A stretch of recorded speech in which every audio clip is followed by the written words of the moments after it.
I used to believe homes kept the memories we couldn't hold ourselves. Echoes in floorboards, shadows in corners, whispers in the drywall. That belief didn't come from superstition, but from growing up in a house that never felt empty, even when everyone was gone. After my mom passed, I learned how silence can feel heavier than sound. Maybe that's why I convinced myself I was ready to stay alone again. Months after the breakup, months after anxiety clawed its way into my sleep, my roommate Jenna was flying to Seattle for a 3-day conference. "You gonna be okay without me?" she asked, half teasing as she zipped her suitcase. "I'll be fine," I told her, giving Jasper's head a pat. "He'll protect me if anything weird happens."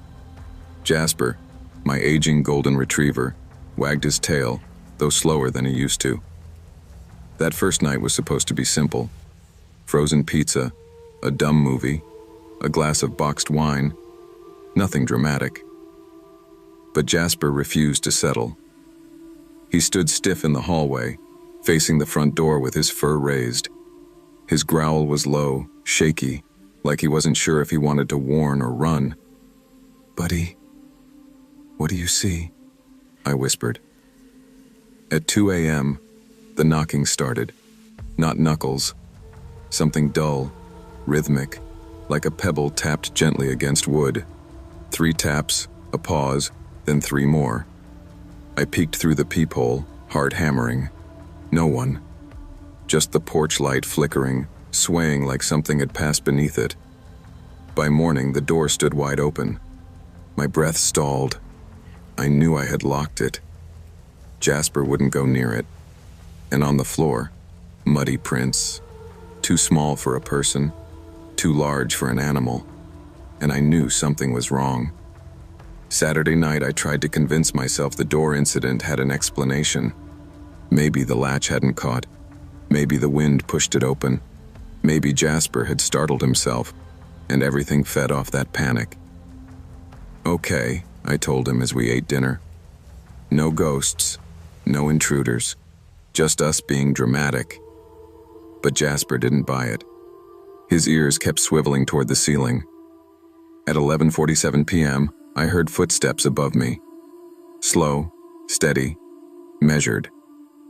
We live in a 1-story home. I froze mid-step, gripping the back of the sofa. "Hello?" I called out, instantly regretting it. The footsteps paused, then resumed, pacing in the same rhythm as last night's knock. Jasper whined, pressing himself against my leg, trembling. I tried calling neighbors, but every call went straight to voicemail. I tried Jenna, same result.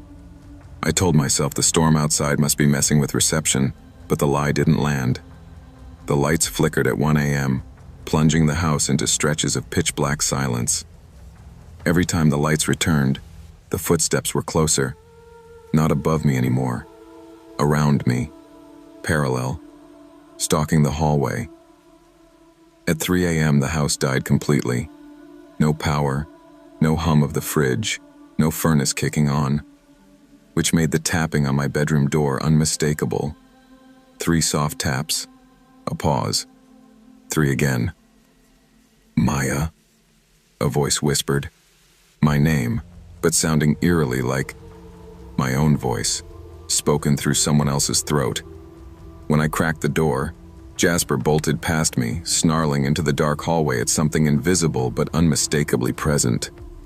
A cold gust slid past me, whispering along my neck. Something unseen moved through the house, and the doors began slamming.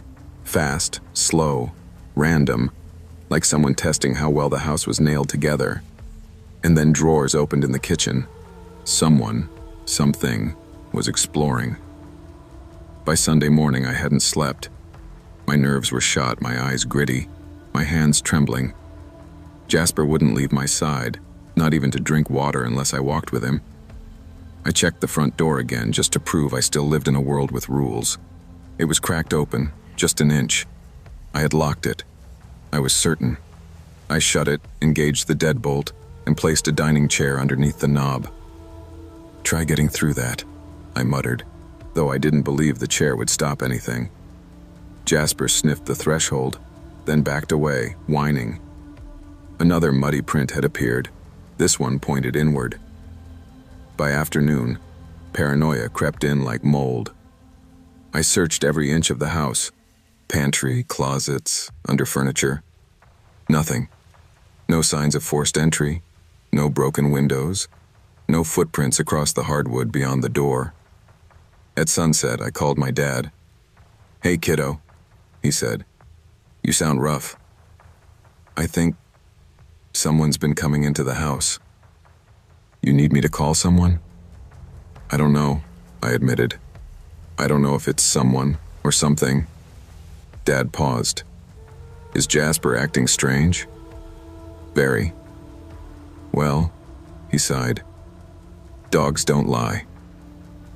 I set up my phone to record the hallway overnight, propping it against a bookshelf aimed directly at the door. I lay in bed fully clothed, Jasper pressed tightly against me. The house felt alive, breathing around me, listening. In the dead stillness before dawn, the tapping returned. 3 knocks, a breath, another 3. Jasper growled but wouldn't move. When I finally checked the recording, the footage made my blood run cold. The door was slowly swinging open, but not onto my porch. It opened onto a darkness deeper than night, a void. And from that void, a pale hand reached in. Just before the recording cut to static, I replayed the video until my phone overheated, as if watching it enough times might force a rational explanation to form. But logic wasn't the problem. Belief was.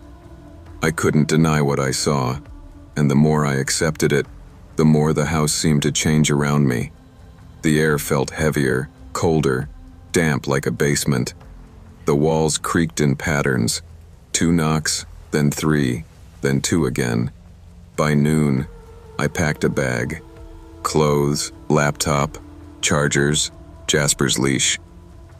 I didn't care if it was dramatic. I just needed to leave. When I stepped into the hallway, Jasper suddenly froze, muscles locking as he stared toward the kitchen. "What is it?" I whispered. A drawer slid open, then another, then the cabinet doors. Not violently, slowly, like someone was choosing.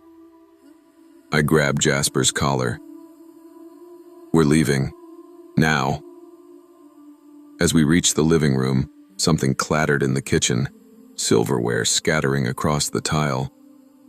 Then a voice, soft and breathy, whispered from behind the refrigerator. "Maya, don't go yet." I ran. I threw the deadbolt, yanked open the door, and nearly fell backward.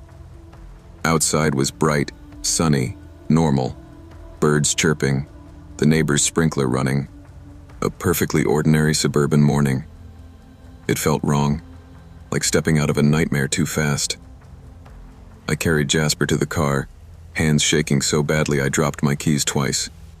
Just as I opened the driver's door, I heard it behind me. 3 taps on the front door. I didn't turn around.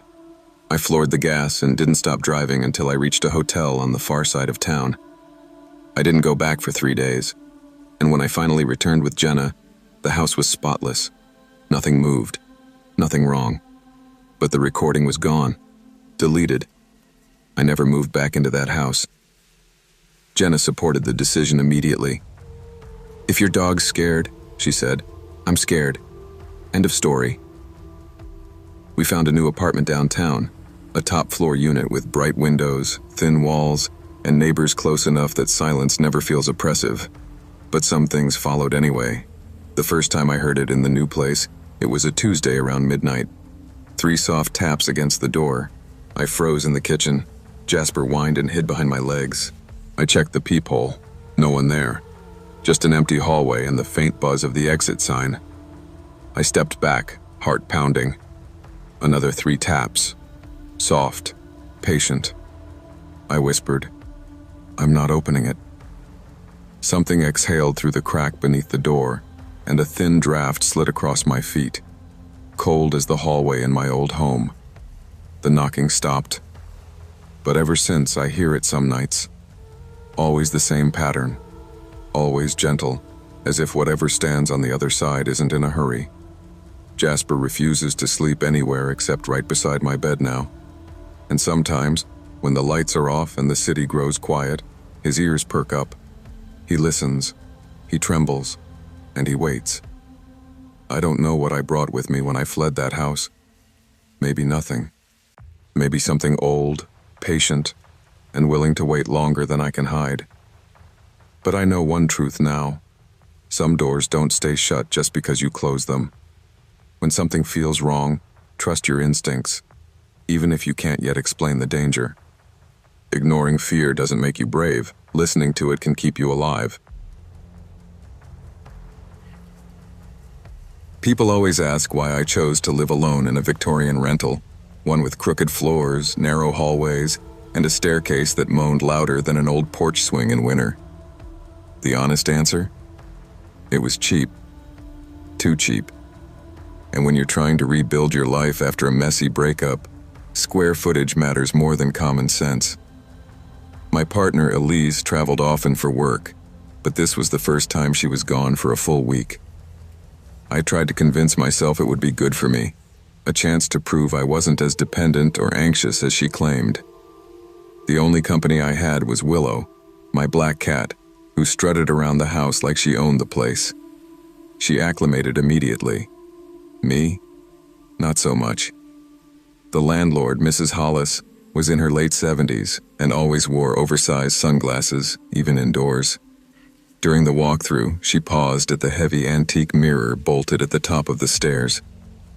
"You can repaint, replace fixtures, rearrange anything you want," she said. "But this mirror stays. It's original to the house. You must never take it down." Her tone was too stern for a request, too uneasy for a rule. I laughed nervously. I wasn't planning on redecorating anyway. She didn't laugh back. The first 2 nights were normal enough. A few creaks, some cold spots, but it was an old house, and I wasn't about to let my imagination win. Then Willow began hissing at the mirror. Not at her reflection, at the mirror itself. Her back arched, tail puffed out, pupils blown wide. "Willow, knock it off," I muttered, scooping her up, but she wouldn't stop staring, and that's when the footsteps started. Slow, steady, coming up the stairs toward a floor that should have been empty. The footsteps were too heavy to ignore. They creaked up the staircase like someone weighing at least twice my size. When I flicked on the hallway light, no one was there, just the mirror, catching the glow and reflecting a distorted stretch of the railing. Willow slunk behind me, her fur bristling. She stared at the top step, growling low. "Seriously?" I whispered. "Don't do this to me tonight." I pressed my palm to the mirror. It felt colder than the air, wet almost. That's when I saw them. Fingerprints. Huge ones. Smudged across the glass like someone had pressed both hands flat against it, trying to see through. "I didn't touch this," I muttered. I wiped the prints away. Immediately the surface fogged up again. From inside, like someone was breathing behind the glass. That night I slept downstairs on the sofa, or tried to. Around 3 a.m., something moved above me. Slow, dragging steps. Willow paced for hours, tail twitching, ears pointed upstairs. Morning didn't bring relief. When I went up to grab fresh clothes, I found the mirror slightly tilted away from the wall, bolts strained, as if something had pushed from the other side. I called Mrs. Hollis. "Hi, the mirror's loose," I said. Silence. Then her voice, flat and sharp. "You must not touch it. Do you hear me? Do not try to take it down. Not for anything." "Okay, but..." "I won't come out there. Just leave it alone." She hung up. That evening, I found a new smudge on the mirror. Not a fingerprint. A streak. As if something inside had dragged a hand downward. Willow sat across from it all night, staring without blinking. I couldn't shake the feeling something was watching us back. By the 4th night, Willow refused to leave my side. When I carried her to bed, she perched at the foot, ears pinned forward, eyes fixed on the hallway like she was tracking something I couldn't see. At 4:13 a.m., a whisper threaded through the dark. Liam? My name. Drawn out. Quiet. Wrong. I snapped the lamp on. Willow leapt off the bed, clawing frantically at the bedroom door like she was trying to keep something out. A crash thundered from upstairs, so loud dust drifted from the ceiling. Jesus, I breathed, grabbing my phone. No service. Not a single bar. I opened the door. Willow shot down the hall ahead of me. The house wasn't freezing, but the air around me felt like it had been drained of every bit of warmth. The mirror was tilted even farther outward, at least an inch. The top bolt had torn halfway out of the plaster. What the hell? I whispered. Willow hissed at the gap between the mirror and the wall. I pressed my ear to the plaster. Tap, tap, tap, knuckles, inside the wall. I staggered back. Nope. No freaking way. I tried the landlord again. Straight to voicemail. I left a message anyway. Something's in the wall or behind the mirror. I don't know. But this isn't structural. It's... Please call me. An hour passed. No call. Willow meowed sharply, staring at the mirror with a desperate, confused sound I'd never heard from her. I grabbed my toolbox with shaking hands. I know you said not to touch it, I muttered, but you're not here. The tapping behind the mirror grew louder, faster, like something knew I was coming. And for the first time since moving in, I was sure I wasn't alone. By evening, Willow was gone. One moment she was weaving between my legs while I heated leftovers. The next, she bolted up the stairs like someone had called her name. I heard her yowl, a sharp, panicked cry, from behind the mirror. I dropped the plate. Willow! Her cries echoed again, muffled, desperate. I pressed my hand to the glass. Hold on, girl. I'm right here. It vibrated faintly beneath my palm. Not from the house, from something behind it. I grabbed a pry bar and wedged it under the frame. The first bolt popped, sending a crack through the plaster. Cold air blasted out, strong enough to sting my eyes. The second bolt screeched free. Come on, I whispered. Willow's paw pressed against the other side of the glass, inside the mirror. But the room behind her wasn't mine. It was darker, vast, like she stood in a hallway that stretched forever. Willow! I shouted. The mirror rippled outward like disturbed water. A hand, pale, stretched thin, too long, pushed through the glass. Its fingers brushed my wrist, ice cold. I stumbled back. The pry bar clattered down the stairs. The hand pushed farther, followed by an arm, a shadowed shape behind it. Then the mirror snapped shut. The bolts slammed back into the wall on their own. The glass sealed, silent, motionless. Willow's cries faded, as if moving down a tunnel. I stood shaking, staring at the mirror that no longer showed my reflection, just empty black. Then, slowly, my reflection seeped back into place. But Willow's didn't. I didn't sleep. I sat on the hallway floor, back against the wall, staring at that mirror until sunrise. Every so often, I thought I heard faint tapping, 3 light scratches like paws. At dawn, I made my decision. I packed a suitcase, called Elise, told her everything. Liam, you sound terrified, she said gently. I am. I'm leaving. I can't stay another night. She promised to come help after her flight landed that evening. I dragged my suitcase toward the door, only to find the mirror leaning against the wall beside it. Not upstairs, not bolted in place. Just there, perfectly intact. I hadn't moved it. I knew I hadn't. I bolted outside without grabbing my bags. I didn't even lock the door. I drove to a hotel and stayed there until Elise arrived. When we returned the next morning, the mirror was back at the top of the stairs, bolted tight, No cracks, no damage. As if nothing had ever happened. I put in a notice to vacate. The next day, my packed boxes sat ready by the door. When I woke, the mirror stood in the doorway of the living room, blocking the exit, bolted to the wall again, like the house had decided I wasn't leaving. That night, at 3:17 a.m., I heard Willow, tap, tap, tap, soft, rhythmic, from the other side of the mirror, waiting. Some things in life demand boundaries, and if you ignore the first signs that something is wrong, you may find yourself trapped by what you refuse to face. Trust your instincts, protect your peace, and when something feels off, never wait for it to get worse. People think a quiet life is boring, but after the chaos I grew up in, quiet was all I ever wanted. My childhood home was the kind where arguments cracked through the walls like lightning. My parents loved each other the way storms love the coastline, beautiful from a distance, destructive up close. I learned early that noise meant danger. Silence meant survival. So as soon as I could afford it, I bought a small house on a cul-de-sac in a sleepy Colorado suburb. It was the kind of place where nothing ever happens. Kids leave their bikes on lawns, sprinklers come on at 6 a.m. sharp, and neighbors wave at you with the same two-finger salute they've done for 20 years. Predictable, safe, quiet. Exactly the opposite of the life I ran from. The house was old but sturdy. Dark hardwood floors, a narrow hallway, a porch swing that creaked when the wind hit it just right.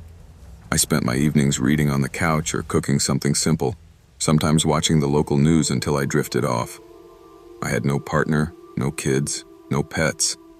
Just me, a job I didn't hate, and a routine that felt like a blanket tucked around my life. I installed a smart doorbell system mostly because my mom nagged me about single people and safety. It worked flawlessly for months. Crisp video, instant alerts, motion detection that could pick up a squirrel 10 feet away. Honestly, it felt excessive, but it made her sleep better, and it made me feel like I had a second pair of eyes. For a long time, nothing happened. No weird visitors, no missed packages, no reason for concern. And then, at 1:40 a.m. on a Thursday, my doorbell rang for the very first time, and my life's quietness shattered like glass. The first ring pierced my sleep, sharp and cheerful in a way that felt wrong for the hour. I rolled over, grabbed my phone, and checked the live feed. The porch lights were on, yellow and steady. The camera had recorded the moment the bell was pressed. My phone even replayed the click. But no one was standing there. No late-night delivery driver, no teenager pulling a prank, no shadow moving across the frame. Just the empty porch swing swaying gently like someone had brushed past it. I told myself it was a glitch. Tech fails sometimes. I muted the alert and crawled back into bed. 10 minutes later, it rang again. This time, something in me tightened. The camera again showed the bell depress, clear as day, but the frame was empty. I felt the kind of cold that doesn't come from winter air, the kind of cold that starts inside your bones. I got up, walked to the door, and pressed my eye against the peephole. Nothing, but the air felt thick, like someone had been standing there a moment before and stepped out of sight. I locked the door. Then I locked the deadbolt. Then I turned on every light in the house, like brightness alone could push away whatever was happening. At 2:03 a.m., the bell rang a third time, but my phone stayed silent. No alert. No recording. The camera showed nothing. The chime echoed inside the house only, like someone had cut the connection between the device and the outside world. My breath hitched. This wasn't just a malfunction. This was deliberate. The bell rang again. Faster, harder, like someone was leaning on it. Then the sound stretched, warping, the chime slowing into something long and distorted. A low, humming groan filled the house. And then, a whisper. Soft, human. Let me in. my doorbell didn't support two-way audio. I bought the cheap version that only recorded video and sent alerts. There was no mic, no speaker, no way for anyone outside my home to talk through it. But the whisper came again, this time clearer. I don't want to stand outside anymore. I stood frozen in the hallway, feeling every hair on my arms rise. My phone lit up with a notification. Front door camera offline. Device disconnected. The bell chimed once more, one final haunting note, and then silence swallowed the house. I backed away until my shoulders hit the living room wall. I didn't move for almost a minute. My mind raced, flipping through explanations that didn't exist. Maybe someone hacked the system. Maybe the wiring was damaged. Maybe I was overtired hearing things. I forced myself to speak, my voice cracking out loud. "Who's there?" For a moment, nothing. Then a whisper came again, but not from the porch. From the living room speaker behind me. "I know you can hear me." I spun so fast I almost fell. The speaker was dark, no power light, no Bluetooth connection. I unplugged it, threw the cord across the room, and shoved the speaker under a blanket like it was an animal I needed to trap. I called the smart doorbell support line, straight to voicemail. I texted my neighbor, Mike, "Are you awake? Something weird is happening." No response. The rest of the night was an unending stretch of waiting. Every sound felt suspicious. A creak, a breath of air, the hum of the fridge. I didn't sleep, not even for a second. When dawn finally bled across the street, I opened the door to check the porch. That's when I saw them.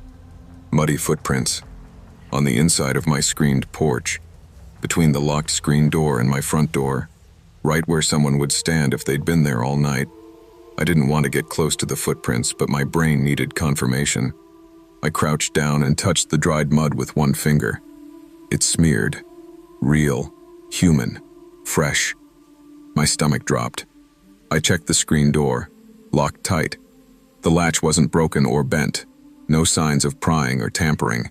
So unless this person had a key to a door I'd never given anyone access to, they had gotten inside without opening anything. That made no sense. Shaken, I checked the app's event history. All logs were gone. Every recording stored over the past 2 months erased. Not corrupted. Deleted. My finger hovered over the call button for the police. But I hesitated. What would I even tell them? A ghost hacked my doorbell and stood on my porch all night? I needed something more concrete. That night I stayed awake intentionally. I sat on the couch with every light on, clutching my phone like a lifeline. Midnight passed, 1 a.m., then 1:30. At 1:40 a.m. sharp, the exact minute from the night before, the doorbell chimed again. But this time the sound didn't come from the front door. It came from my bedroom. I jumped up and ran down the hall. The chime echoed softly, muffled, like it was coming from inside the walls. "Stop!" I yelled, voice cracking. "Just stop!" The ringing stopped instantly. A beat of silence followed. Then, tap, tap, tap. 3 slow knocks on my bedroom window. I backed away, shaking so hard my teeth clicked. The window blinds were down. I couldn't see outside, but a voice came through the glass. Quiet, almost sad. "Why won't you let me in?" I didn't answer. I couldn't. The knocking stopped. Then footsteps crunched along the side of the house, slow, dragging footsteps like someone was pacing, over and over. I stayed awake until sunrise again, too terrified to move. By the 3rd day, exhaustion felt like a physical weight. I hadn't eaten. I hadn't slept. Every noise set me off. Every shadow felt like a person. I finally broke and called the police. Officer Daniels came out, kind guy in his 40s with tired eyes. He checked the porch, took photos of the footprints, and examined the screen door latch. "No signs of forced entry," he finally said, "but we'll add extra patrols in the area." "What about the voices?" I asked quietly. He paused, his expression tightening. We can't investigate a malfunctioning speaker, but keep your doors locked, okay? He didn't believe me. Not fully. That night I begged a friend, Evan, to stay over. We set up 2 chairs facing the front door. He joked at first, but when the clock hit 1:40 a.m., he went completely silent. We waited. 1:41, 1:43, 1:48. Maybe it's over, he whispered. Then the porch light flickered. Once. Twice. Then the doorbell chimed. I grabbed my phone. The app opened. And for the first time, there was someone on the porch camera. A man. Tall. Face obscured. Head tilted in a strange, unnatural angle. Motionless. He wasn't pressing the doorbell. The doorbell was ringing on its own. What the hell? Evan breathed.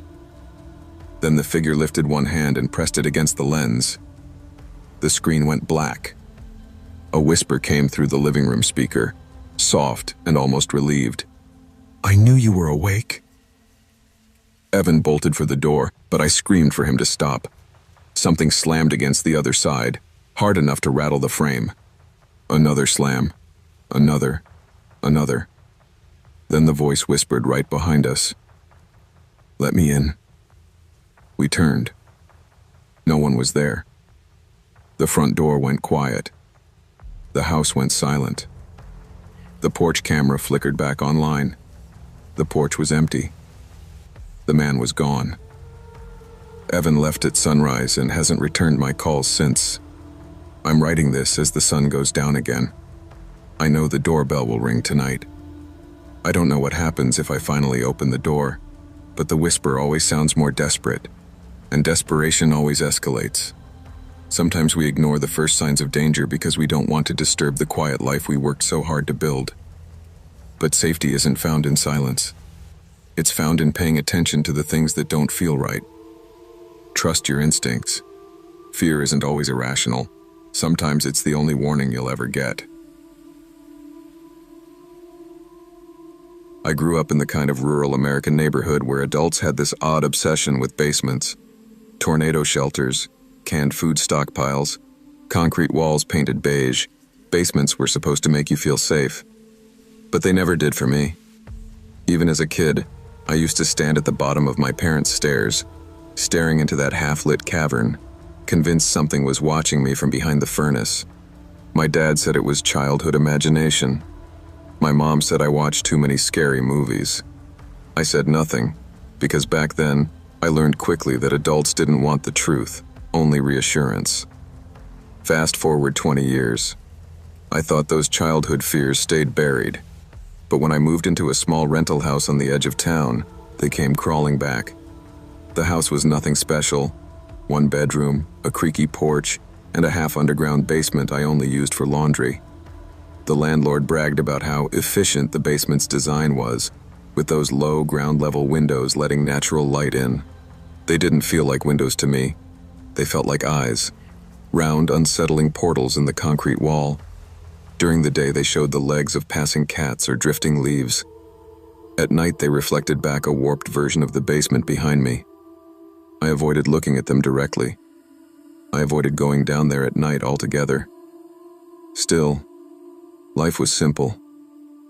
Quiet job at the hardware store. Even quieter evenings. I wasn't running from anything or looking for anything. I just wanted a place that felt stable. But storms in this part of the state tend to change things quickly. 3 weeks ago, lightning rolled through like a freight train, and the power cut out. Everything went black at once. I remember thinking it was just another storm, nothing unusual. But that was before I saw the girl's face pressed against the basement window. Nothing prepares you for a moment your brain can't rationalize. Nothing prepares you for a truth you spent a lifetime pretending wasn't real. The storm hit with a kind of violence that felt personal. Thunder cracked so hard the window frames rattled. I grabbed the only light source I could find, an old candle I kept for emergencies, and headed downstairs to check for leaks. The basement smelled like damp concrete and detergent. Shadows stretched across the walls, smooth one second, jagged the next. As I turned to go back upstairs, lightning flashed bright white, and that's when I saw her. A girl, face pressed flat against the glass, hair streaming with rainwater, eyes wide and hollow, staring straight into mine. It lasted barely a second before darkness swallowed her image. I froze halfway up the stairs, candle shaking so hard wax spilled onto my hand. No scream came out, no thought formed, just a cold, paralyzing certainty that she had been real. Then the rational side of my brain fought back. The basement windows sat at ground level. Anyone could crouch down and look in. Maybe it was a lost kid, a soaked teenager, someone who needed help. That explanation wasn't comforting, but at least it made sense. Lightning struck again. The window was empty. I whispered to myself. It was a reflection. It had to be. Because if it wasn't, if it really was a girl outside in that storm, why didn't she knock on my door instead of crouching in the mud? Knock, knock, knock. 3 gentle taps on the glass. Polite, calm, wrong. My breath hitched. The candle flame spasmed in the draft rolling through the basement. I turned slowly toward the window. The knocking stopped. Then it came again. But from the window on the opposite wall, she had moved. Fast. Too fast. "Hello?" I called, though my voice shook. "Do you need help?" No answer. Only the storm, roaring like it was trying to bury the sound of something worse. I backed up the stairs without taking my eyes off the windows. When I reached the top step, I felt the temperature drop behind me, like something had followed me up. I didn't look back, not yet. I locked myself in the upstairs bathroom, heart slamming against my ribs like it wanted out. I sat on the cold tile with the candle still flickering beside me.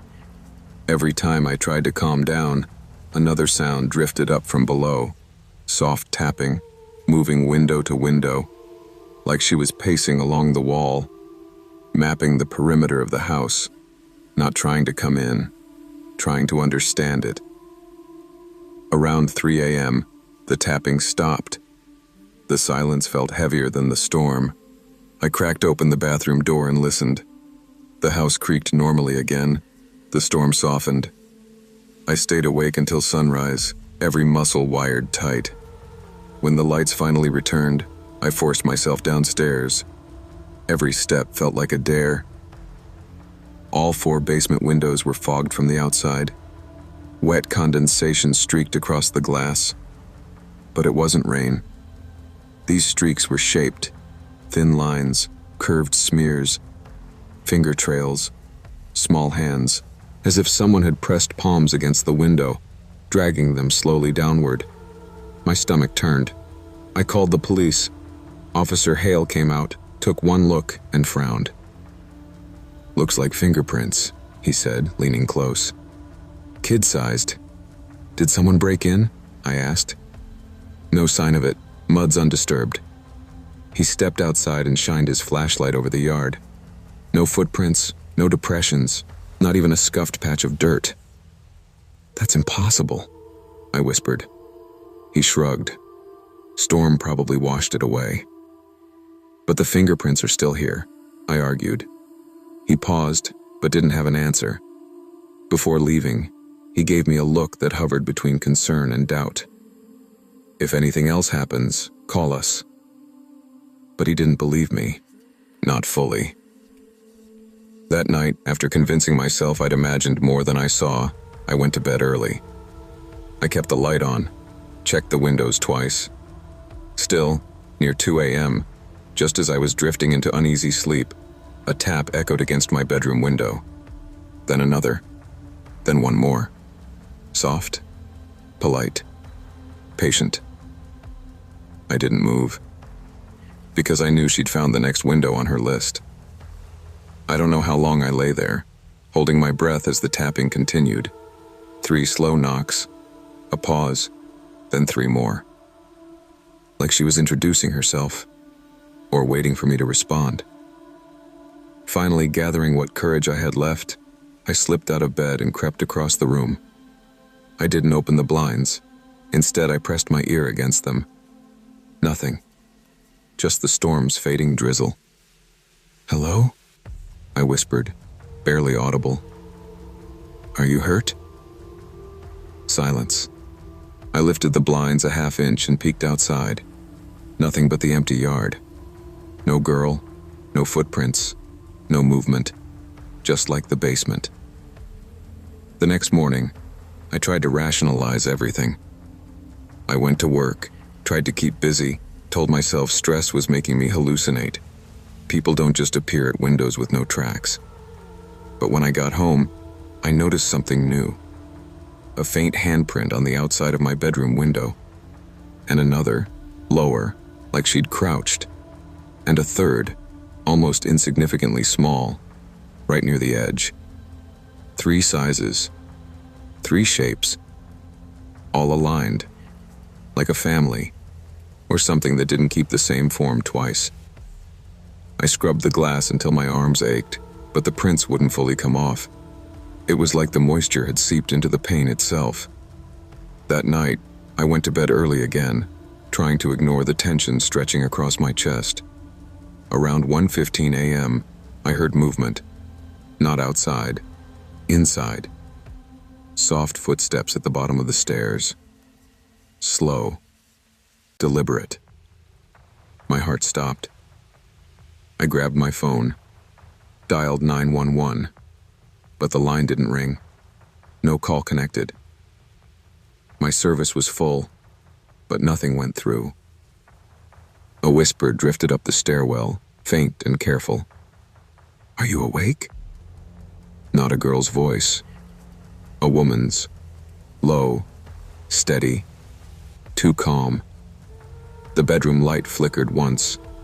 Then the tapping started again. Not on the window, on the bedroom door. I braced my back against the wall, phone clutched, breath sharp and uneven.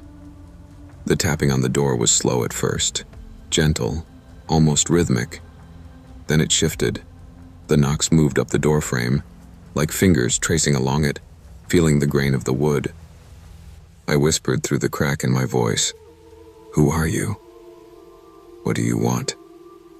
The tapping stopped. Then, through the door, a soft sigh. "I don't know this place." I froze. The voice wasn't angry. It wasn't hostile.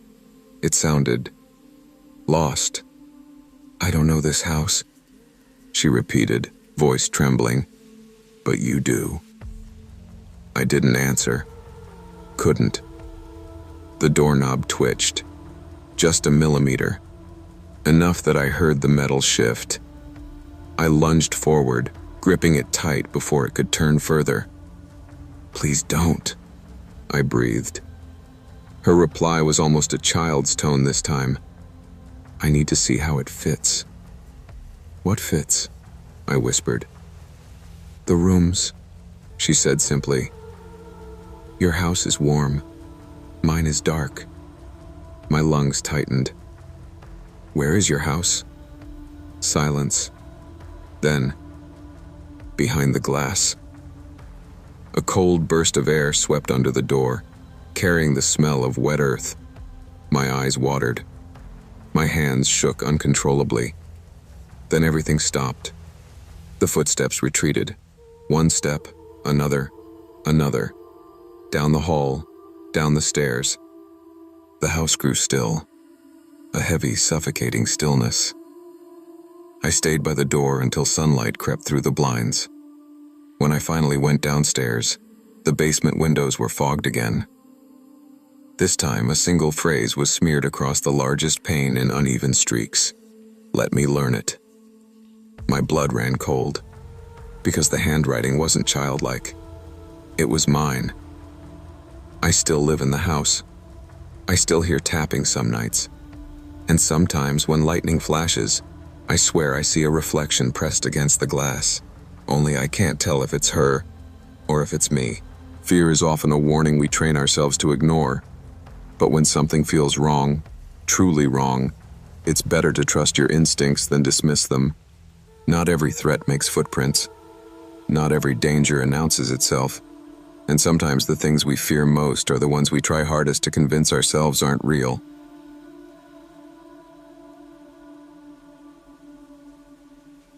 I used to think my life was finally calming down. After years of juggling a full-time job, night classes, and 3 roommates who treated quiet hours like a cute suggestion rather than a house rule, I convinced myself I deserved a peaceful weekend. So when my roommates, Brooke, Alana, and Christy, planned a girls' trip to the mountains, I practically shoved their suitcases into the car for them. The moment they pulled out of the driveway, I locked the door, kicked off my shoes, and breathed in that rarest of suburban luxuries. Silence. Real silence. Not muffled chatter through the walls or someone blasting music while cooking eggs at midnight. Just calm. I spent that Friday doing everything I never got to do without noise crashing through the house, long shower, good movies, cleaning the kitchen without it immediately being destroyed again. I even cooked pasta just for myself and actually sat down to eat it while it was still warm. By 11:30 p.m., I curled into bed with the window cracked open.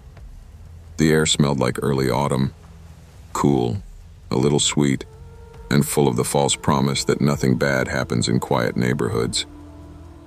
But at 2:14 a.m., the first knock came. 3 soft taps.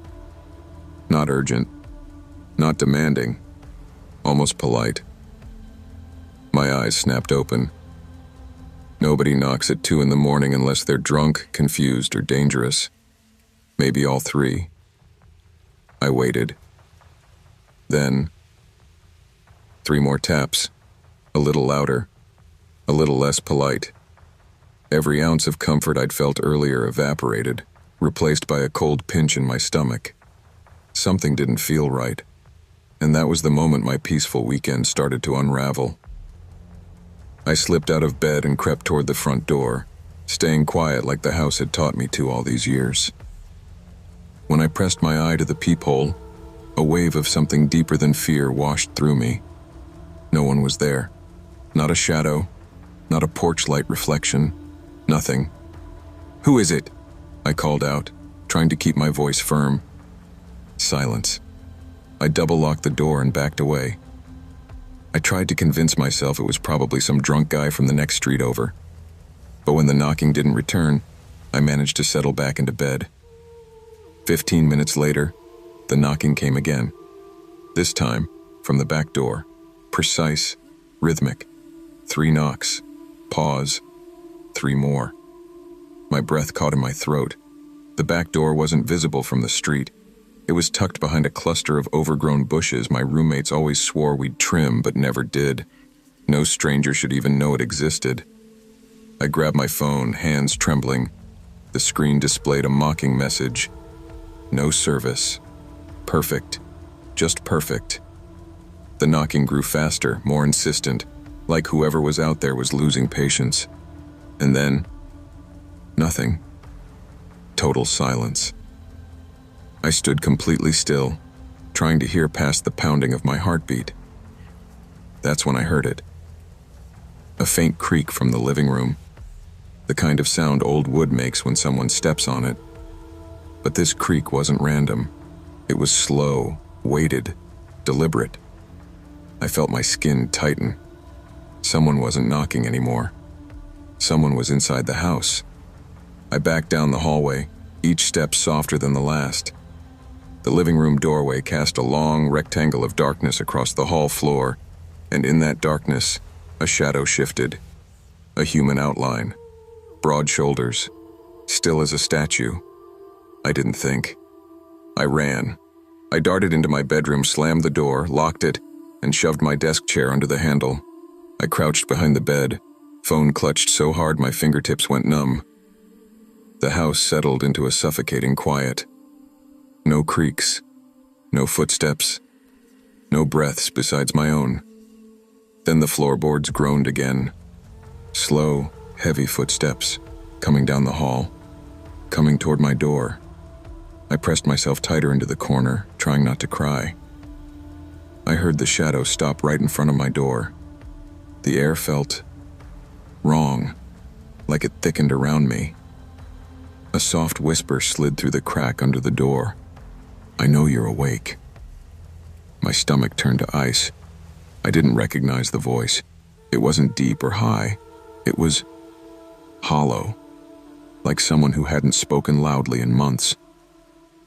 My phone suddenly buzzed as a signal returned. I didn't question it.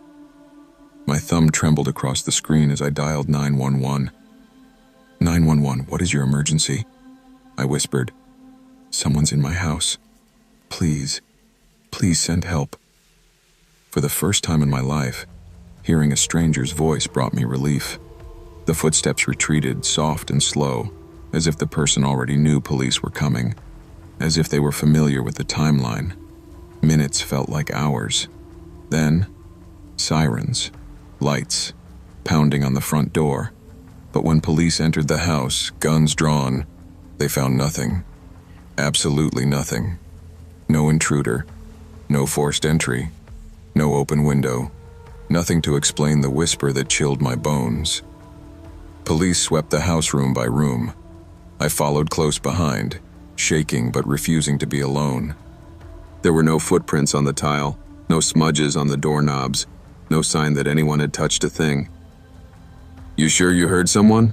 one officer asked, and I hated the suspicion in his voice. "I didn't imagine the whisper," I said, "and I didn't imagine the knocking." The younger officer clicked on his flashlight. "Let's check the attic, just to be thorough." Attic? Our house technically had one, but none of us ever used it. The hatch was in the hallway ceiling, paint-chipped, stubborn, and sealed with a latch I'd always assumed was rusted shut. Except, the latch wasn't shut. It was slightly open. "Did any of you use this recently?" the officer asked. "No," I said. "We didn't even own a ladder." He pulled the string. The hatch groaned open, blowing down a gust of stale, dusty air.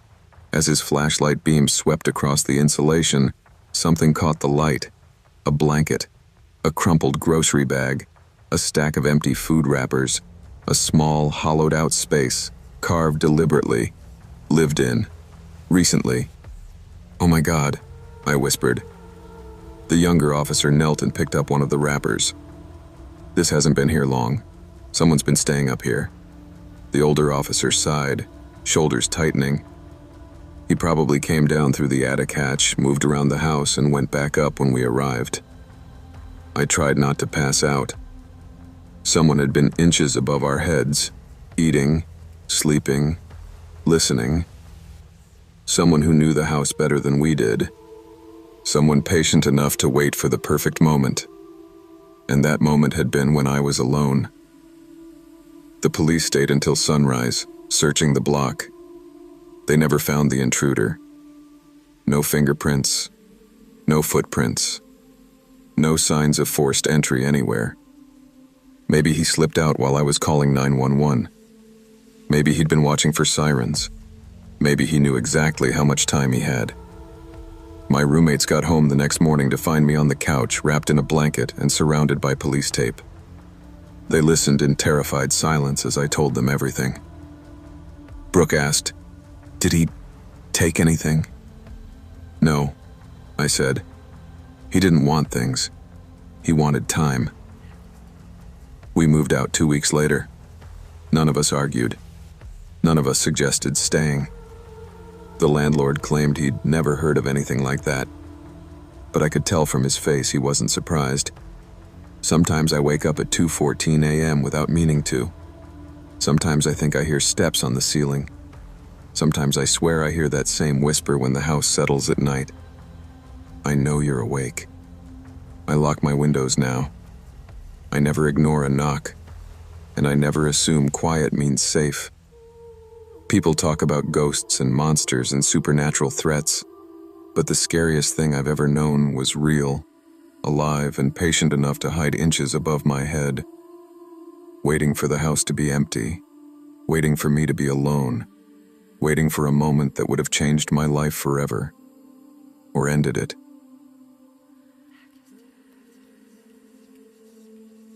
I used to think living off campus would make everything easier. No more paper-thin dorm walls, no more midnight fire drills, no more shared bathrooms with half the humanities department. Just me, my roommate Jess, and a tiny house that leaned a little to the left and made noises like it remembered the 1950s too vividly. Jess and I split everything: rent, chores, even the weird little quirks of the place. The creaky hallway, the windows that rattled when the wind pushed too hard, the boiler that sounded like it sighed whenever it kicked on. None of it bothered us. Honestly, I kind of liked the character the house had. It felt lived in, like an old friend muttering to itself. So when Jess told me she was heading home for a weekend trip, something about her mom's birthday and a surprise dinner, I didn't think much of it. I practically shoved her suitcase into her back seat. "Go, have fun. I'll hold down the fort," I said, waving her off like I wasn't already planning a weekend of shameless relaxation. Saturday night was perfect. Microwave pizza, fuzzy socks, a dumb horror movie I'd seen 5 times. I stretched out on my bed, laptop open, the house humming quietly around me. Every once in a while a floorboard popped like it was settling, but that was normal. Around 1 a.m., I paused the movie to grab a drink. That's when I heard it. Shh, shh, shh. It sounded like someone dragging their sleeve along the hallway wall. Slow, long, measured. I froze, listening hard. Then it stopped. I shrugged it off, telling myself it was the furnace or the wind brushing through the old siding. Houses make sounds, especially old ones. But 10 seconds later, I wasn't so sure. Back in bed, I restarted the movie, trying to sink back into the story. But my ears stayed alert, tuned to every tiny noise in the house. A few minutes passed quietly. I was starting to feel silly for being jumpy. Then I heard it. Not a shuffle, not a house groan, breathing. Soft, slow, too close. Right outside my bedroom door. The kind of breathing you hear when someone's leaning in, listening. My chest tightened like a belt was wrapping around it. I realized, too late, that I never actually locked my door. I'd gotten too comfortable with this house, too trusting. "Jess?" I whispered before my brain caught up and remembered she wasn't here. No answer. Just breathing. Closer now. I lunged for my phone, but it was dead. I'd forgotten to charge it after class. The blank screen stared back at me like it was mocking me. I sat completely still, my heart pounding so loud I wondered if whoever was outside could hear it through the door. Then, a whisper slid through the wood like a blade. "Are you sleeping?" I slapped both hands over my mouth to stop the sound I didn't mean to make. My whole body shook. I moved slowly, so slowly, slipping off the bed and lowering myself onto the floor. Then I crawled across the room, keeping low, keeping quiet. I squeezed behind the dresser, the dust coating my hands and face. I tucked my knees to my chest, praying I'd disappear into the shadows. The doorknob turned, clicked, jiggled, and then the door inched open. Just a sliver.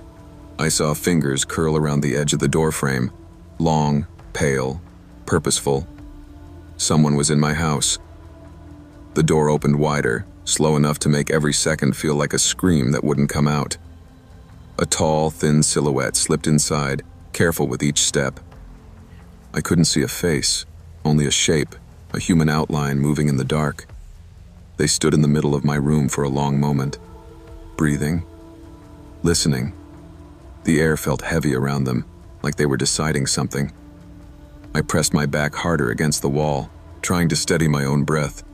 Every tiny inhale felt too loud. The figure walked toward my bed. The mattress sank as they sat down, the springs groaning under their weight. They let out a long exhale, like they had been waiting for this exact moment.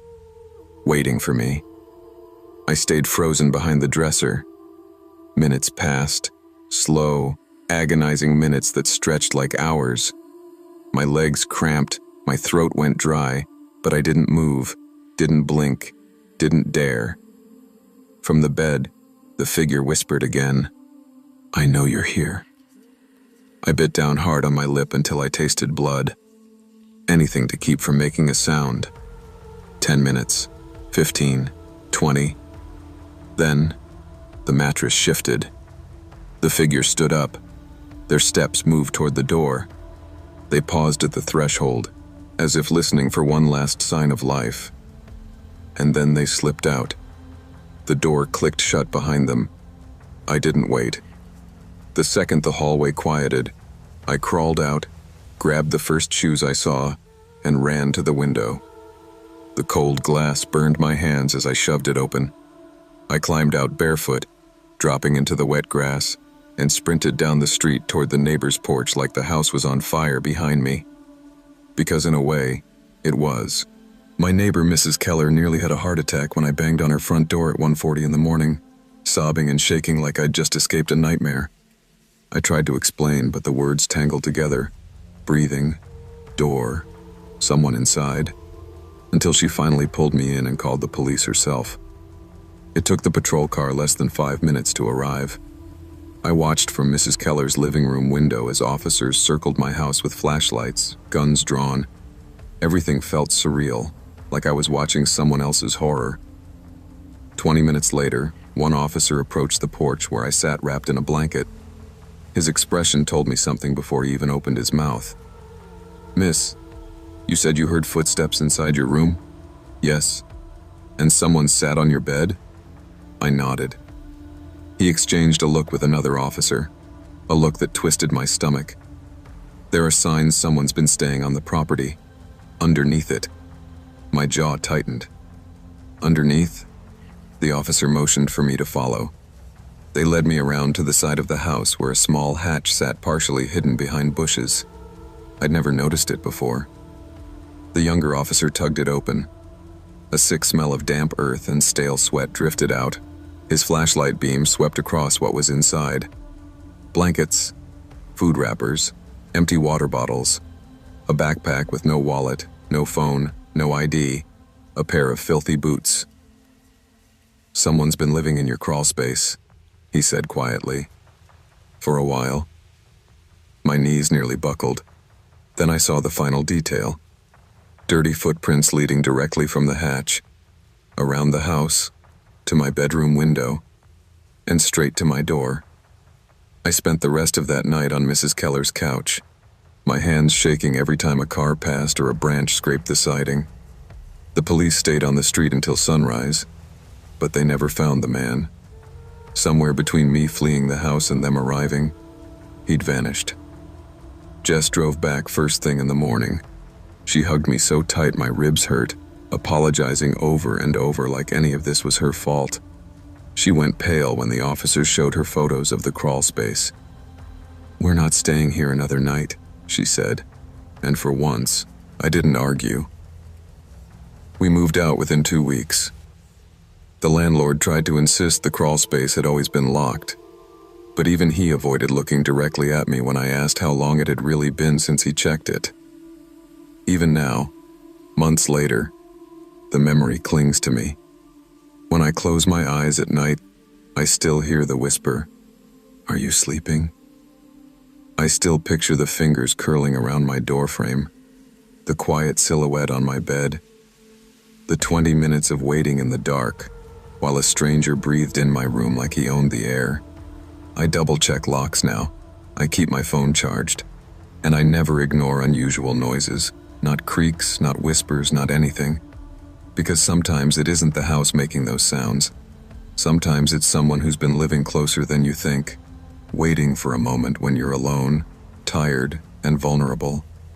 Someone who knows you're awake, and is waiting for you to fall asleep.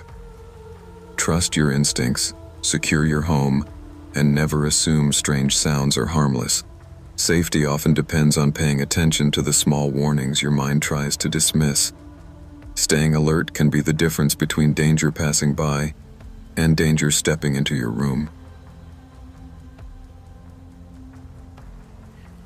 Living out in rural Montana had always been a comfort to me. Quiet roads, endless pines, and more sky than a person knew what to do with. But winter had a way of reminding you who was really in charge. Our county could get buried under snow overnight, and the most you could do was dig yourself out and hope the power stayed on. That particular week, a blizzard rolled through like a freight train. By evening, the wind had carved drifts up to my knees and swallowed the fences whole. I spent hours clearing off my steps and digging my car out, my breath freezing in my scarf. My nearest neighbor, old Mr. Halden, lived nearly a mile away. Most nights this far out, it felt like I had the whole world to myself. By 9 p.m., I figured I'd done enough for one day. I stepped outside with a bucket of salt to keep the porch from turning into an ice rink. That's when I noticed them. Shovel tracks. Not mine. These were wider, deeper, dragging trenches through the snow from the tree line straight toward my porch. My boots couldn't make prints like that, and neither could the small aluminum shovel I used. I scanned the forest. My breath caught when something dark shifted behind a pine, tall enough to be a person. But before I could process what I saw, the shape slipped out of sight. A cold I couldn't blame on the wind crawled up my spine. I backed into the house, locked the doors, and tried to convince myself it was just wildlife, or fallen branches, or anything sensible. But deep down, I knew better. I tried distracting myself with a book, but every gust of wind rattling the siding made me jump. Out here, storms made sounds, moans, rattles, little scratches against the windows, but nothing prepared me for the noise I heard at 11 p.m. Scrr, scrape, scrr, metal on wood, slow, intentional. I turned off the TV and listened, my heart thumping. The sound came from outside. Someone was shoveling, but not clearing snow. It sounded more like dragging. I crept upstairs and peeked through the bedroom window. The world was white and dimly lit by the porch light, and for a second I saw nothing. Then he came into view, a tall figure in a coat, shoulders hunched, dragging a long shovel behind him in steady, unforgiving pulls. He carved a line across the yard straight toward my house. The wind whipped snow around him, but he moved slow, deliberate, like the storm didn't touch him at all. Then he stopped, lifted his head, looked directly up at my window. I ducked down so fast I scraped my elbow on the wall. My breathing turned shallow. I counted to 10 before peeking again, just enough to see he had moved. Closer, only a few yards left between him and the porch. I whispered to no one, "Please, just go." But he didn't. He climbed my steps, each footstep groaning, and paused right outside the door. Another scrape, metal against the wooden boards. Then, silence. I grabbed my phone and dialed the sheriff. But dispatch said the roads were ice slick and officers were delayed. So I sat there in the dark, waiting, praying the sound wouldn't come again. Minutes stretched like hours. I sat on the floor with my back to the bed, phone clutched in both hands, listening so hard I could hear the blood rushing in my ears. The house around me creaked from the cold, but nothing, no footsteps, no shoveling, no breathing, just silence thick enough to choke on. At some point, I forced myself to crawl toward the window again. I lifted the curtain an inch, terrified of what I'd see. At first, nothing but swirling snow. Then, there he was, standing on the porch, facing my door, shovel in hand, held upright like a walking cane. He didn't knock, he didn't speak, he didn't move a muscle, just stood there, still as a carving in the stormlight. I whispered, "What do you want?" Even though he couldn't hear me, my mind scrambled for explanations. A lost hunter, a stranded hiker, but none of them made sense. No normal person drags a shovel through someone's yard and stares at their door in the middle of the night. I tried calling the sheriff again, but it went straight to the same dispatcher. "Ma'am, stay inside. Keep your doors locked. Deputies are on their way." 30 minutes crept by, then 40. The storm eased into a slow drift, but the man didn't move. I kept staring until my eyes burned. Finally, I saw him shift one careful step backward, then another. He descended the porch steps without turning, shovel still upright. He stepped into the yard and disappeared behind the snow haze. I didn't sleep after that. I couldn't. I waited for dawn, clutching the phone, terrified that if I blinked, he'd be back at the door. Red and blue lights flashed against the snow at dawn. 2 deputies stepped out, their boots sinking halfway into the drifts. I met them on the porch, my voice shaking as I tried to explain what happened, what I saw, what I heard. They didn't treat me like I was crazy. Not out here. Folks in rural counties learn fast that strange things can happen in the dark. "Show us the tracks," one said. I led them into the yard. The storm had softened some of the edges, but the shovel grooves were unmistakable, 2 deep, unbroken trenches leading from the forest straight to my house. They followed them with careful steps. "Ma'am," the deputy called. "Was this here before?" I stepped closer and saw what he meant. The trenches weren't just tracks. They were deeper now, uneven, gouged in places as if the shovel had been dragging something heavy behind it, something weighty enough to sink into the snow like an anchor. A chill rolled up my back. What would he be pulling? The deputies didn't answer. They followed the trail to the tree line, scanning the woods. One of them called out, "We've got something here." My pulse hammered as I approached. Lying half buried in the snow was a second imprint, a long, narrow indentation running alongside the shovel trail. Too big to be an animal, too straight to be fallen branches. It looked like the outline of something wrapped or bundled. One deputy shook his head. Whatever it was, he took it back with him. Or someone, the other muttered under his breath. They marked the area and called for more help, but all I could do was stare at the forest, where the tracks vanished into white shadows. The deputies stayed for hours, combing the woods as far as their ATVs could handle. They found no footprints other than the single set, no signs of a camp or a vehicle, nothing that explained why a man would come out of the forest dragging a shovel toward my home in the middle of a blizzard. Just those long trenches in the snow, and that strange indentation. When the deputies finally finished their search, one approached me. "We'll keep patrols near this area for a few nights. Keep your doors locked, stay alert, and call if you hear anything." I nodded, but the reassurance didn't hold. Nothing about the situation made sense. That night, I sat in the living room with every light on. The storm had passed, leaving a quiet so sharp it felt wrong. I kept replaying the image of him standing on my porch, motionless, shovel held upright, like he was waiting for an invitation he didn't need. I didn't sleep. Every time the wind brushed the siding, I flinched. Every rustle outside felt like footsteps. By morning, the deputies returned for a final sweep. They found the shovel marks leading back into the forest, now even deeper, as if he'd dragged something heavier on the way out. But the man himself? He was gone. No one matched the description in missing persons or local arrest records. No footprints ever led away from the forest. I still live here, though I thought about leaving. Sometimes at night, when the snow falls quietly, I imagine hearing the scrape again, and I can't help thinking, whatever he brought with him that night, he never meant to leave alone. I never thought much about living alone on the far edge of town. People warned me it could feel isolated, but that was the part I liked, the quiet nights, the wide backyard, and the woods stretching behind the house like a soft, dark wall.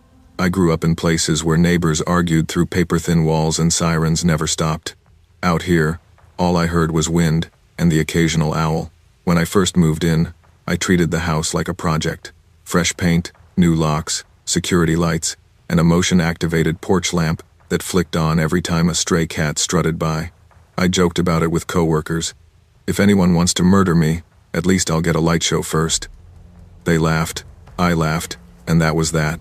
Most nights I fell asleep on the couch with the TV murmuring in the background. It felt cozy, safe. So when I drifted off during a late movie that night, nothing felt unusual. The glow of the screen blurred, my mind slipped toward dreams, and the world around me softened, until it didn't. At nearly 3 a.m., the porch light snapped on with a click so sharp it jerked me awake. I sat up slowly, rubbing my eyes. Probably a raccoon, I thought. They loved knocking over my flower pots. I reached for the remote to mute the TV. Then I heard it, a tap on the sliding glass door. Not random, not clumsy. A clean, deliberate tap like the tip of a fingernail. A cold, thin line ran down my spine. Something or someone was standing on my back porch. When the second tap came, I muted the TV without thinking. The whole house fell silent, and in that stillness I heard my own heartbeat thudding like footsteps inside my chest. I turned my head slowly toward the sliding door. The porch light cast a weak glow, barely reaching the edges of the glass. But in that faint light, I saw him, a tall figure, standing so close his breath fogged the pane, his forehead pressed against the glass, pale in a way that didn't look right. The rest of his face was swallowed by shadow, except for the suggestion of dark hollows, where eyes should have been. I froze. He didn't move. We stared at each other, or maybe he stared at me, and I stared at the space where his eyes should have been. I couldn't tell. Then he said my name. Soft. Quiet. Like he'd practiced it. I didn't breathe. I didn't blink. My name isn't common. It's not something a stranger would guess, and I hadn't told anyone I was home. My car wasn't in the driveway. The house looked empty. No lights on except the TV glow. Yet he knew. His fingers touched the glass, sliding in slow arcs, leaving thin trails of fog like he was drawing something. I whispered, "Who are you?" But my voice didn't carry. Then he spoke again, calm, measured, like he was commenting on the weather. "I've been here before." The porch light suddenly clicked off, plunging the figure into darkness. I gasped and scrambled backward on the couch, listening for footsteps, for movement, anything, but nothing came. No footsteps, no gate, no sound at all. When I finally looked again, he was gone. The smart thing to do would have been to call someone, friends, police, anybody. But fear does something strange to your logic. It whispers, "Stay quiet. Stay still. Don't draw attention." So that's exactly what I did. I sat on the couch, clutching my phone, staring at the dark sliding door while the house hummed around me. Every now and then, the refrigerator clicked on, or the heater rumbled, and each time I flinched so hard my teeth rattled. I kept replaying his voice in my head, how soft it was, how sure. I've been here before. Had he? I tried to recall anything. Strange noises, missing items, weird shadows. But I couldn't tell if my memories were real, or if my brain was inventing them to make sense of the fear. Hours moved like cold syrup. The house felt too still, too aware. I swear I could feel the air shifting near the sliding door, like someone was standing on the other side, breathing against the glass. By 5 a.m., every light was on. I stood once, thinking I'd check outside, but panic shoved me back down. I stayed put. I waited. When the sky finally faded from black to gray, I forced myself to move. I unlocked the sliding door, slid it open an inch, and let the morning air wash over me. No footprints, no marks, no signs anyone had been there at all, except for one thing. A perfect oval of fog lingered on the outside of the glass, too high to be an animal, too clear to be imagination. A forehead. His forehead. I didn't go to work that morning. I didn't even shower. I went straight to the kitchen table, opened my laptop, and pulled up the footage from my security camera. The porch light had definitely been triggered. I remembered the timestamp. So the camera had to have captured something. But when the video loaded, my stomach twisted. Motion detected. Porch light on. Time. 2:57 a.m. The camera showed the empty porch. No figure. No movement. Not even a flicker. Just the sliding door fogging up on its own. I replayed it 6 times. Same thing every time. Nothing there. Yet I saw him. I heard him. He said my name. I pulled up the audio feed. It was nothing but wind and static. No tapping. No voice. I tried convincing myself I'd fallen asleep and imagined it, but the fog print on the glass was still there. I wiped it with my sleeve, stepped back, and felt a shiver crawl through me. My phone buzzed, my friend Dana checking in. I almost told her everything but stopped myself. Because what would I even say? Hey, someone stood on my porch at 3 a.m., calling my name but somehow didn't show up on camera. She'd think I'd lost it. Around noon, I checked every lock in the house twice. I kept the curtains open, lights on. I walked through every room whispering, "He can't get in. He can't get in." But the truth was simple and heavy. He had gotten close enough to fog the glass, close enough to speak to me, close enough to know I was awake, and now I had no idea if he was gone. That night, I debated staying at a motel, but some stubborn part of me refused to let fear drive me out of my own home. I told myself it was a one-time incident, maybe someone passing through, maybe a hallucination from being half asleep. I locked every door and window and left the living room lamp on. I tried not to look at the sliding door, but the memory of his silhouette kept pulling my eyes back. By midnight, exhaustion dragged at me. I curled up on the couch, telling myself I'd stay awake, but sleep crept in anyway. Sometime later, a click snapped me awake. The porch light. Again, my lungs froze. I didn't move. I waited for tapping, for whispering, for the soft shape of a face pressing to the glass. But nothing happened. I counted to 20, to 50, to 100. Still nothing. Finally, gripping my phone, I slid off the couch and approached the door. My legs trembled so hard the floor creaked beneath me. I reached out and touched the curtain. Before I pulled it back, a voice whispered through the glass. Asterisk, asterisk, you're awake again. Asterisk, asterisk. I stumbled backward, heart slamming against my ribs. When I finally worked up the courage to look, the porch light was still on. The snow was untouched. No footprints, no figure, no shadows. The light clicked off. Silence returned. He had spoken, but he hadn't been there. I haven't slept properly since, because he knew my name. He knew I was awake. And most terrifying of all, he didn't need to be seen to be there. Winter in northern Vermont was supposed to be quiet, peaceful, almost poetic. That was the idea I clung to when I bought my little 2-story house on the edge of town. It had creaky floors, drafty windows, and the kind of charm only someone used to old houses could love. I liked that. I liked being alone. Most people drove out to stay with relatives during storms, but I stayed. I liked the isolation, the wind whipping through the trees, snow piling higher than my front porch, and the silence that followed. Last year, a blizzard hit hard. The roads iced over, and I was stranded for 3 nights. I made a routine of it.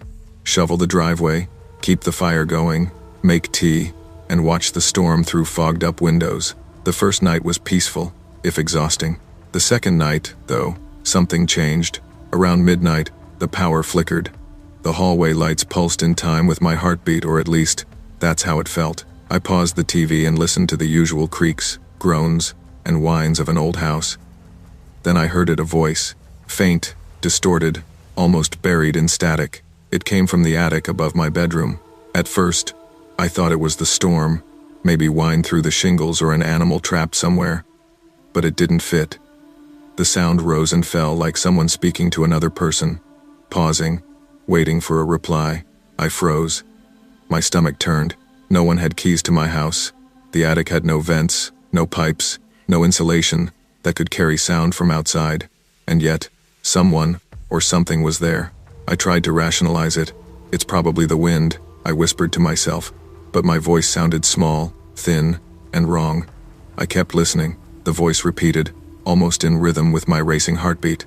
I couldn't understand the words, but the tone was unmistakable. Someone was speaking, waiting for me to answer. I grabbed the flashlight from the hall closet, my hands trembling. Slowly, I pulled down the attic ladder, just far enough to peek inside. My apartment-sized attic had no flooring, just the bare beams and rafters. I shone the light in, and froze. Nothing. Dead silent. No static. No murmuring. Just darkness. My heart thudded so hard I thought it might burst. I was about to push the ladder back up when something changed. It wasn't sound or movement, it was the air. A sudden wave of freezing cold rolled down from the opening, a cold so sharp it burned through my sweater and made my breath fog up instantly. My fingers tightened on the ladder. I backed up, expecting the cold to stop, but it didn't. It poured out like the attic itself was exhaling. Then the voice returned, closer this time, so close I could almost feel it brushing against my face. Clear, calm, controlled. Why did you open it? The ladder slammed shut on its own. Metal rattled in the latch, locking it into place. Hallway lights blinked out. My chest felt like it was being pressed by ice. I stumbled backward, heart hammering. I knew one thing for sure. I was not safe in that house anymore. I didn't sleep in my bed that night. I didn't even try. Instead, I bundled up in my coat, grabbed blankets, and climbed into my car with the engine running. Heat blasted the interior, but it did little to calm me. Every flicker of the dashboard lights made me flinch. Every whisper of wind on the roof sounded like footsteps. I kept the doors locked and stared at the house from the driver's seat. The windows reflected back an empty house, yet I couldn't shake the feeling someone was watching. That voice haunted me, soft, almost casual, yet undeniably real. Asterisk. Why did you open it? Asterisk. I tried calling a friend, but the storm had knocked down cell service. I couldn't reach anyone. All I could do was wait for daylight, listening to the house creak and settle around me. I imagined the attic opening, imagined the cold rolling out again. Every time the wind gusted, I held my breath, sure it was coming for me. Morning couldn't come fast enough. When the sun finally peeked over the snowdrifts, I forced myself out of the car and slowly approached the house, my flashlight in one hand, I dared to reach for the attic ladder. There, in the dust, was a handprint. Not mine, not human-sized. My stomach sank. I pressed my palm against it, half expecting it to burn. The dust was dry, undisturbed by snow or wind. Someone, or something, had been in my attic while I slept, and now the space was warm, uncomfortably warm, like it had been inhabited recently. I backed away slowly, heart hammering, and made a decision. I would not go near that ladder again. The next few days were a haze of fear and denial. I stayed awake most of the time, obsessively checking the attic from the bottom of the ladder. Every sound made me jump pipes, wind, even the cat across the street. Friends called, asking if I was okay. I lied, said the storm had me on edge. They didn't know. I couldn't tell them. Every night, I double-checked locks, set extra lights, and left the TV on in every room. I even installed motion sensors near the attic door, hoping for some rational explanation. The sensors never went off. Nothing appeared to move. Nothing showed on the cameras. Yet the attic remained warmer than the rest of the house, like an invisible inhabitant had taken residence. I tried talking myself into logic. Maybe a raccoon? No, too warm, too deliberate. Maybe a trick of the mind from isolation? The voice was too real, too human, too threatening. I stopped sleeping. Coffee and adrenaline became my lifelines. By the fourth day, I realized I couldn't live like this. I considered leaving town, but obligations kept me tied to the house. I had to endure, but I refused to open the attic again. Each creak, each groan, each flicker of power reminded me that whatever had been in that attic knew I was watching, and that knowledge alone was dangerous enough. Weeks passed, snow melted, roads cleared, and I returned to some semblance of normalcy. I never opened the attic ladder again. I never tried to confront whatever had been up there. My house felt different now, warmer, quieter, and heavier, like it carried a secret I wasn't meant to see. I left the motion sensor active and cameras running, but they showed nothing. The handprint in the dust faded over time, but the memory never did. Sometimes, on still nights, I swear I hear faint murmurs from above. My skin prickles, my stomach knots, and I retreat to the couch, lights blazing. Some places, some spaces, have rules we cannot understand. Some warnings are real, even if we don't see the source. And sometimes, survival isn't about courage, it's about knowing when to stop. I've learned to respect the unknown. I've learned that not all doors are meant to be opened. Some secrets belong to the dark. Not all curiosities are harmless. Sometimes, the act of opening a door or a mind can invite dangers beyond understanding. Respect boundaries, trust instinct, and know when to step back. Survival is often rooted in caution, not bravery.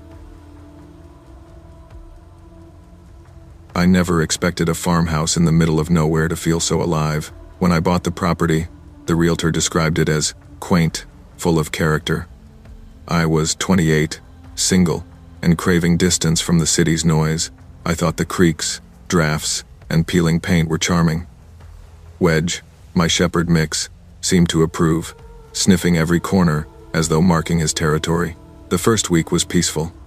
I unpacked boxes, cleaned cobwebs, and reveled in quiet nights. Then, on the third evening, I noticed it, a faint scratching, like wood shifting under pressure, from the walls. I shook my head. Old houses creak, I told myself. Wedge, however, seemed less convinced. Every time we walked down the hallway, he froze at the crawlspace hatch, growling low. I dismissed it as paranoia until one morning I found the hatch slightly ajar. I never touched it. No one had keys except me. Later, I hired a maintenance worker to inspect it. Halfway through, he bolted, insisting something moved behind him, though no one else was present. Night by night, the noises became patterns. 3 deliberate knocks, long silences, soft tapping near my bedroom floorboards. I began waking with dirt under my nails, though I had no memory of leaving my bed. Wedge refused to sleep anywhere near the hatch, tail tucked, growling at nothing I could see. Something was inside the walls, and I was beginning to think it was waiting for me. Curiosity became obsession.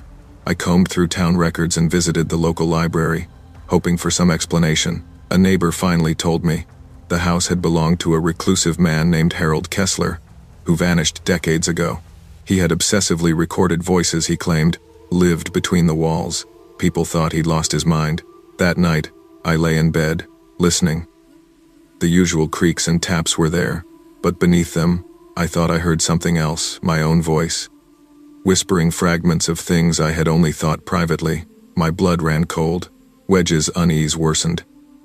He refused to enter certain rooms, growling at shadows that didn't belong. I tried to explain to myself that fear was contagious, that perhaps I was imagining things, but when I shined a flashlight at the walls, faint shadows seemed to move along the floor, away from the light. The taps became more insistent. 3 knocks, then pauses, then a series of raps that seemed to mark steps toward my bedroom. I started leaving my doors open, just in case something needed to leave on its own. One night, I awoke to a scraping sound beneath my bed. Dirt under my nails again. Wedge whimpered, pacing, ears back. Something was not only living between the walls, it was interacting with me, anticipating me. I realized the house wasn't empty. It was inhabited. It was late October when it happened. I had grown used to the nightly disturbances, though I never relaxed. Wedge refused to leave my side, ears flattened and eyes darting. I was lying awake when I heard the hatch slam open. The sound echoed through the hall like a gunshot. Before I could move, Wedge bolted down the hallway, charging into the crawlspace. I ran after him, heart pounding. Inside, the air was cold and heavy, and I heard frantic scratching, claws against dirt, followed by a bark that was unmistakably Wedge's, but louder, distorted, almost wrong. Then silence. I shone my flashlight across the dirt floor. Wedge's collar lay there, still warm, but he was gone. The earth was disturbed. Footprints stretched across the floor, bare, elongated, toes too long to be human. My stomach turned. A whisper came from behind my ear, my voice, calm, clear. "You shouldn't have followed." I stumbled out, breathing hard, heart hammering. The hatch closed behind me, leaving the floor silent, untouched. I couldn't comprehend it. Wedge was gone, and something had taken him or claimed him. I stayed awake the rest of the night, refusing to go near the crawlspace again. The walls creaked, the floorboards tapped, and a faint whine echoed from the hall like my dog calling me. Something had learned to mimic. The next morning, I called the police. Officers arrived, flashlights and cameras in hand. We opened the crawlspace.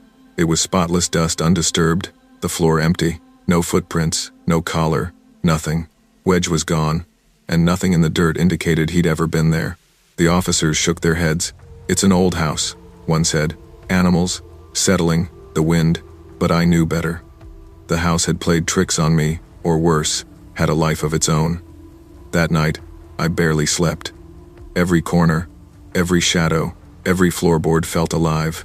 I left lights on, doors locked, but the crawlspace's presence was heavy, palpable. I began packing. I couldn't stay. Not after Wedge vanished, not after hearing my own voice call from the dark below. The house was no longer a home. It was a cage, and I was its prey. As I stacked boxes, I heard the faintest scratching behind my bedroom wall. My blood ran cold. The sound shifted, growing louder.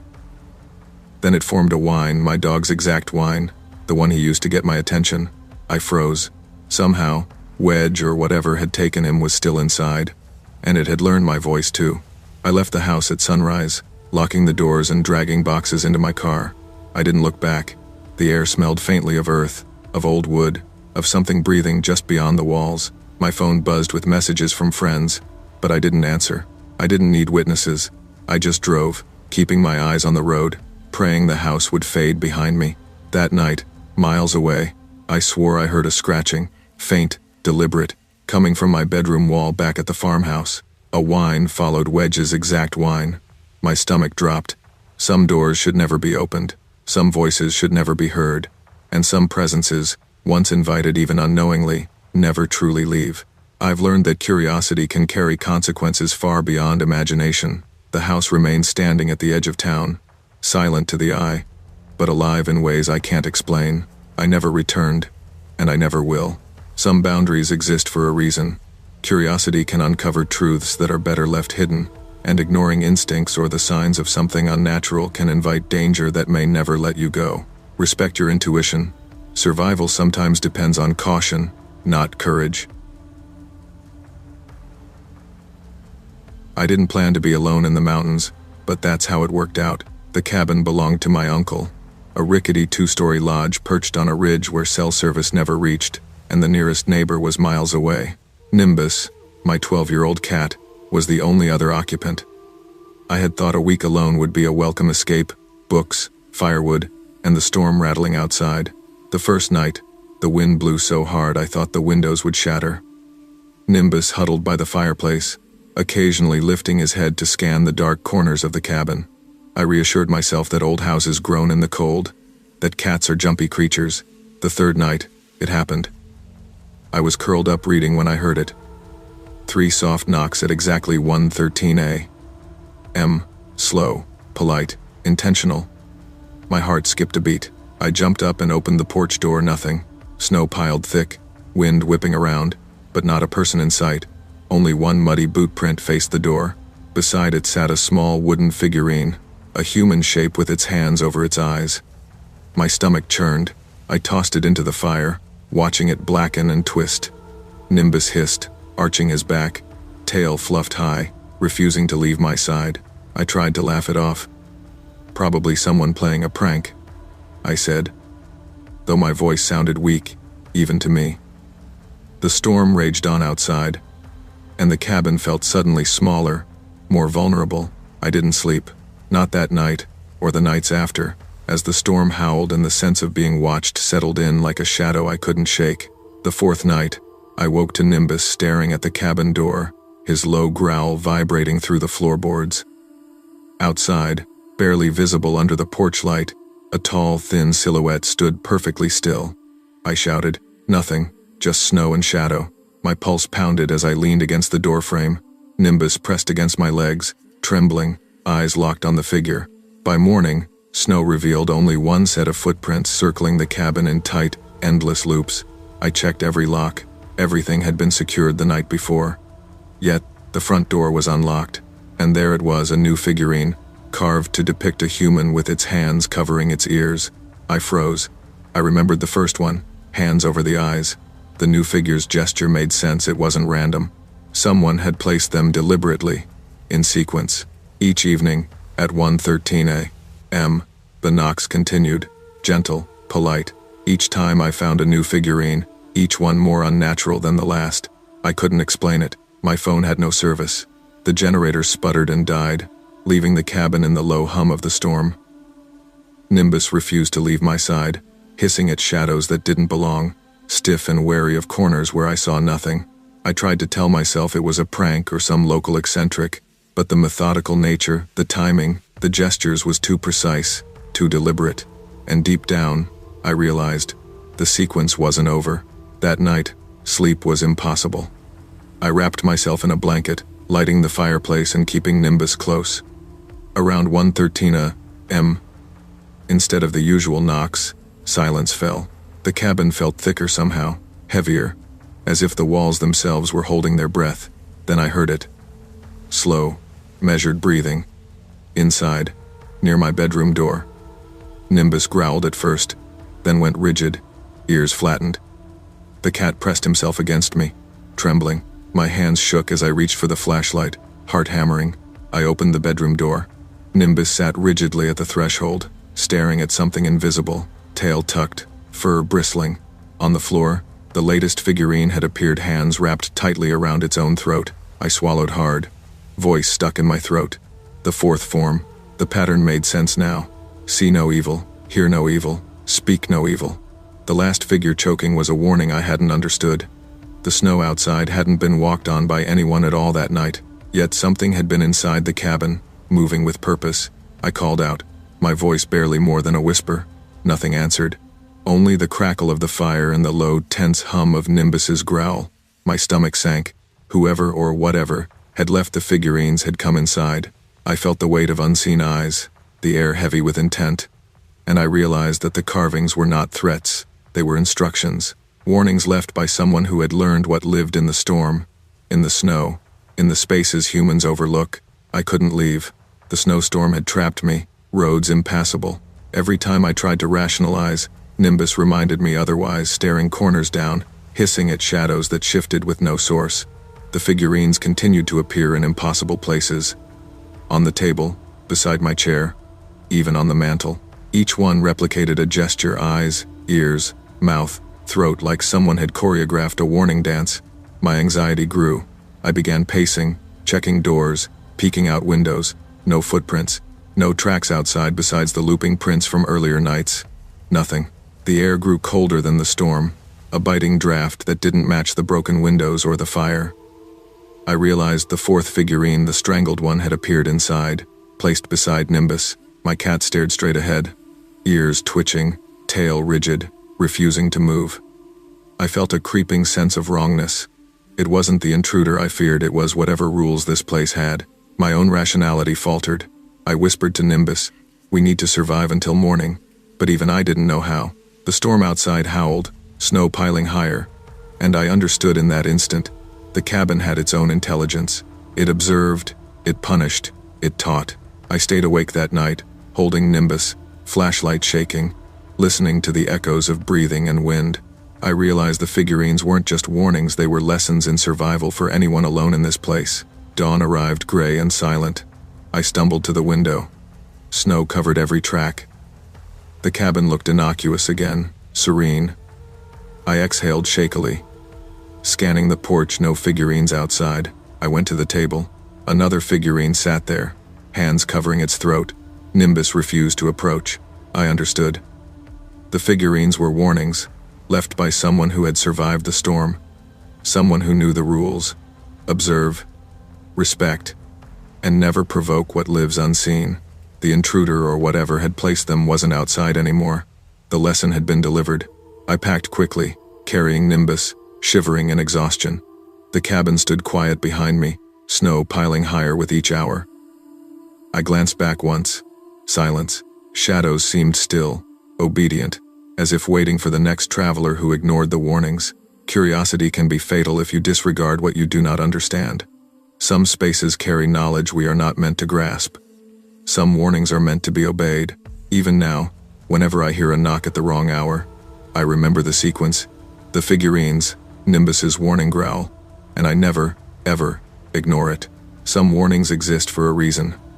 Curiosity can expose truths too dangerous to comprehend, and survival often depends on heeding signals we cannot fully explain. Respect boundaries, trust instinct, and know that some knowledge is better left untouched.